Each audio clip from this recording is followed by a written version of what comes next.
Let's rip through this record.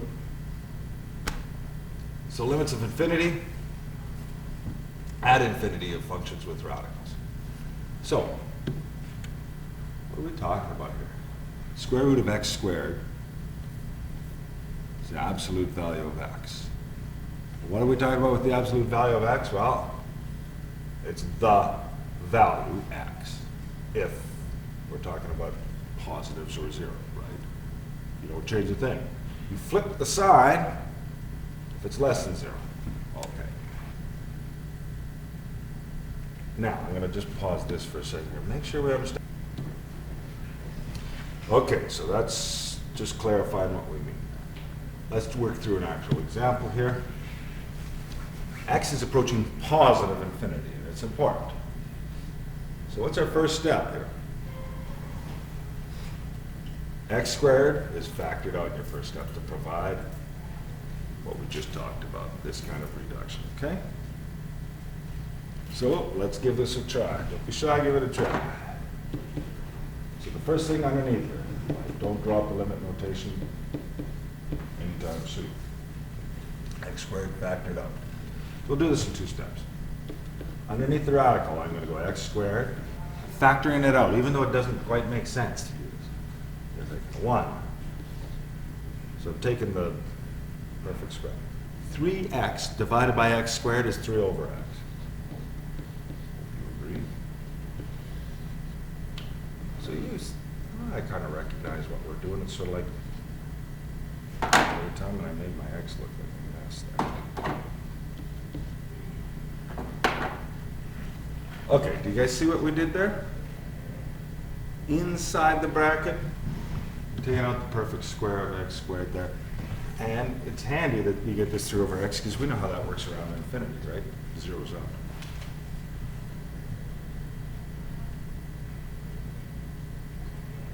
Now, the next thing is, we say, well, the root of x squared is just the absolute value of x, right? So I'm going to squeeze that in here. I know my writing is a little loud. But according to this, that portion we can do the x squared, we can do the square root, and we'll leave this sucker behind, right? Under the radical. We're good at that. So, absolute value of 1 plus 3 over x. I really shouldn't squeeze it so much, but that's the space I left. I made my bed, all lie. Okay.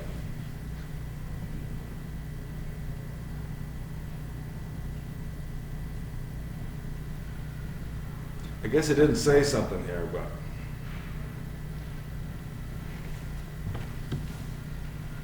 we'll do it this time. But we got to think about this absolute value here. I pulled it out, I called it absolute value of x, right? And we got to decide, is this x value positive or negative in this scenario for this limit? We say it's x approaching positive values. So what do you know about the sign of this x? Is it going to flip-flop or stay the same? Positive. So, stay the same. Good. Does that make sense? I'm consciously making the decision. I'm going to ask you guys not to just jump and just write it just plain as plain x, right? Write that down once and then really think about it, because we'll have x approaching negative infinity sometime. And it makes a difference. Okay. There's that, and there's something else we're going to do with the denominator. Now, we just considered this as x approaches positive infinity. That's what we're doing right now, right?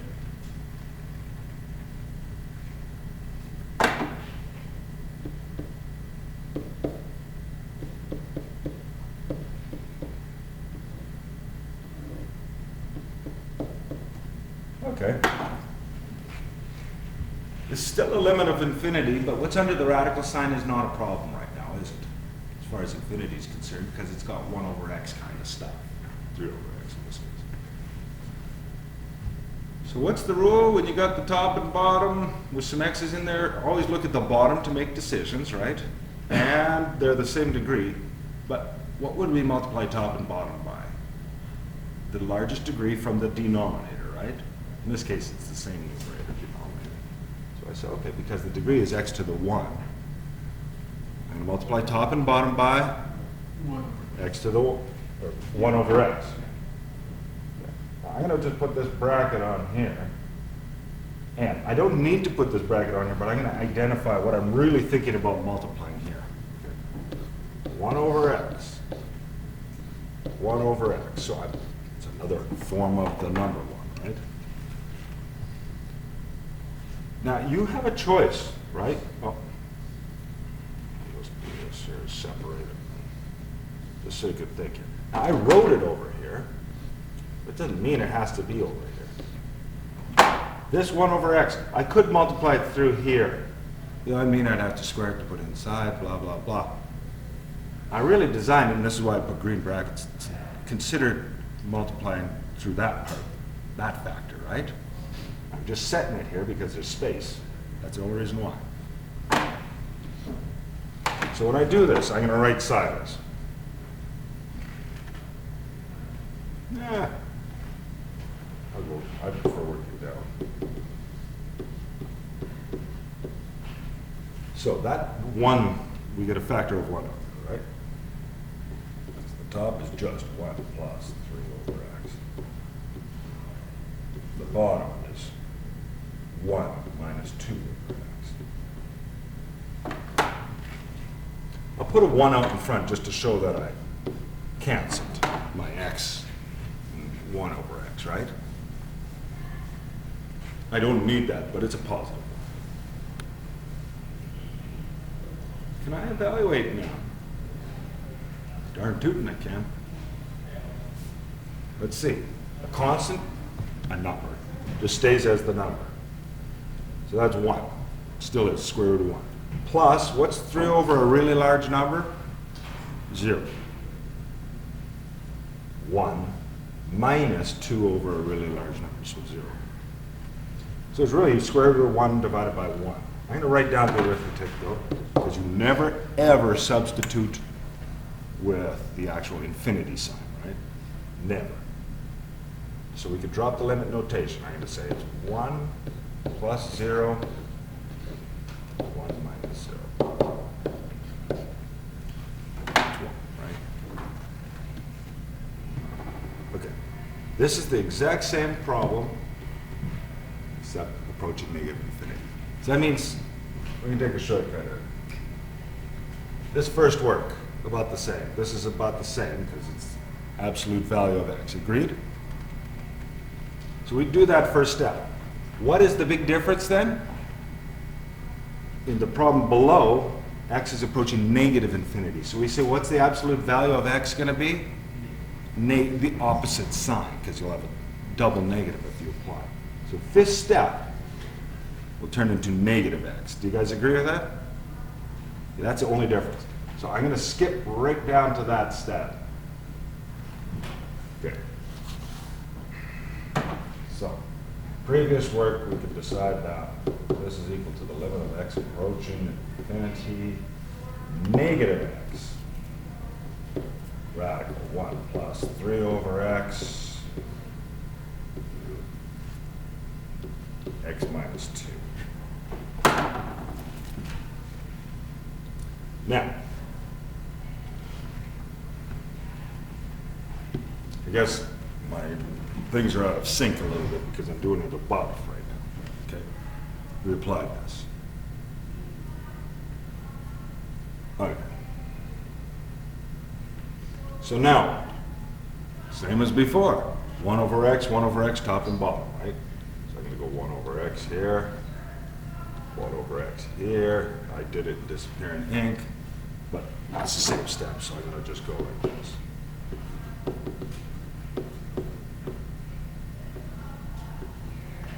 So when I do that, I get negative 1.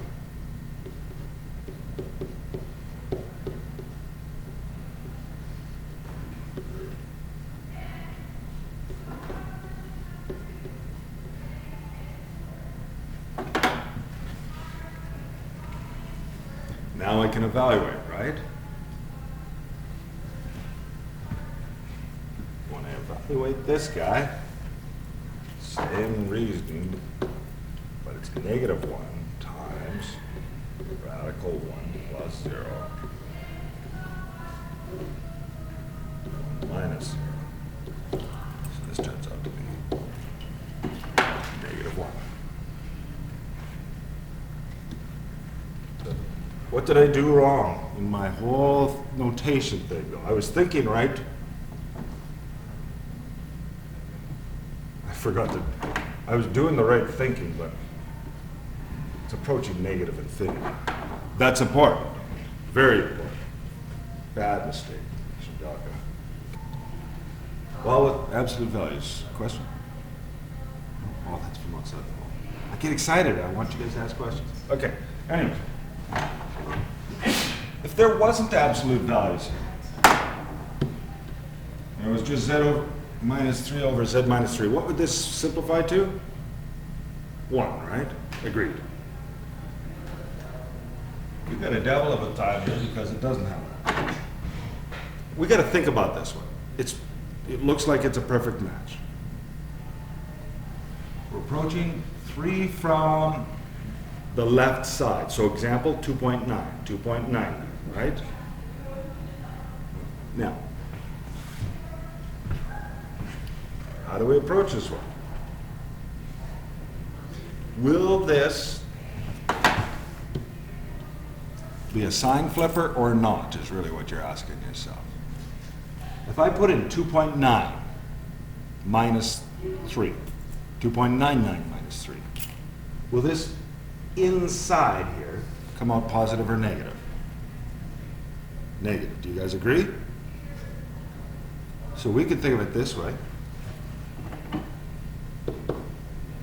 I'll just erase this right here. Limit, this is the same as the limit of z approaching, oh, not 3, or minus 3, 3 from the left side, z minus 3.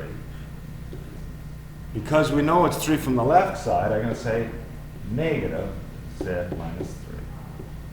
We've got to flip-flop the sign, whatever it is, because it's in. Now, what does that reduce to? I'm going to just do something, too.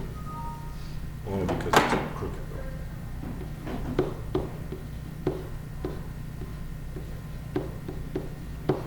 I mean, we're attentive about these things. Okay. Reduces to? Negative 1.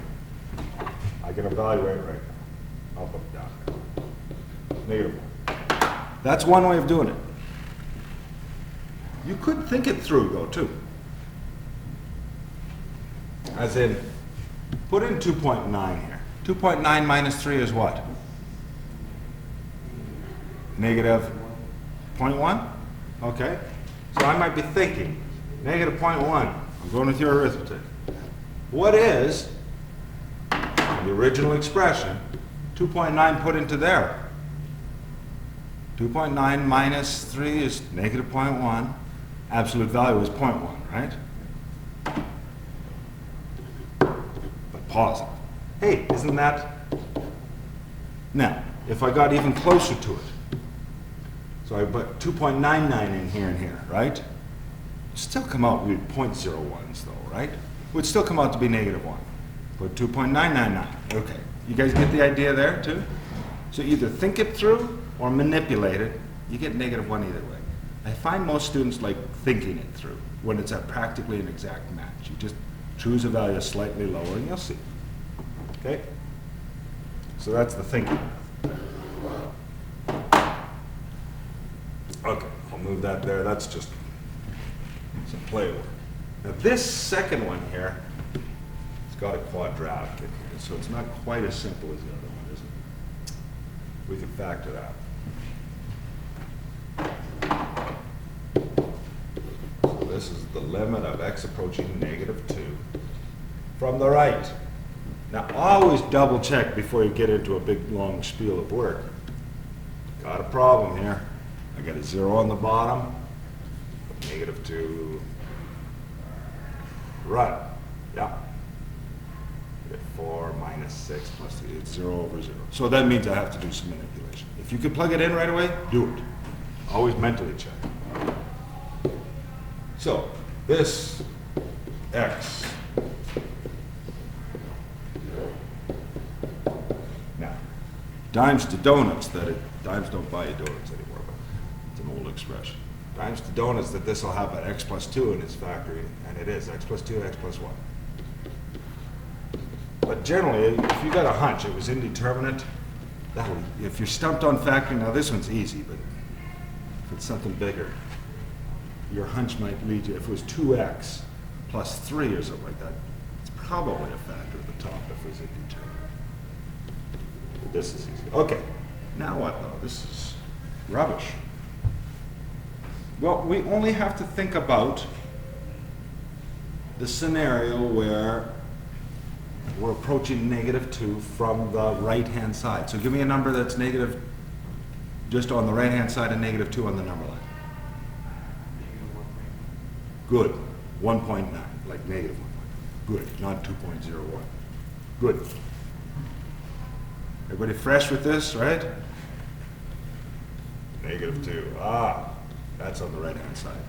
1.999. -1.9. Okay, let's think this through then. Because we can make decisions. We know the neighborhood that this is from. So we think the limit of x approaching -2 from the right. And we consider this little portion here, just like we did the other. Because that's the almost exact match, right? We're not sure if it's positive or negative. And considering that portion, the absolute value of x plus 2, when you take -1.99 and put it in there, what is it? 1.9. Is it going to be negative or positive is really what we're wondering. -1.9 put into that x plus 2. What is it? Positive, right? And this will be positive. So what does this portion cancel out to be? 1. Okay. And we've considered whether it's positive or negative. If it would have been on the other side, -2.01, approach it from the left, we would have replaced this with negative. I'm going to just take this. I don't need the positive sign, but I'm emphasizing. We've thought about it. The x plus 2 portion, absolute value. Now I still have the other one here, but this is a walk in the park, right? There's no problems here. I can just think of it as -2, even though it's approaching -2. It would be like -1.999. But -1.999 plus 1 is like -2 plus 1, right? -2 plus 1 is?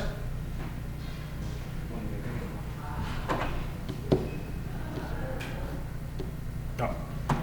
Just say that. So I'm going to just rewrite. I'm evaluating the limit. So I got the 1 on the outside. Not a big deal. So I put -2 plus 1, and I got to put it in flat brackets because it's absolute value. I didn't need the brackets here, but whatever. Okay. So it's -1 inside an absolute value, right? So 1 is the final answer. Okay. That's a doozy.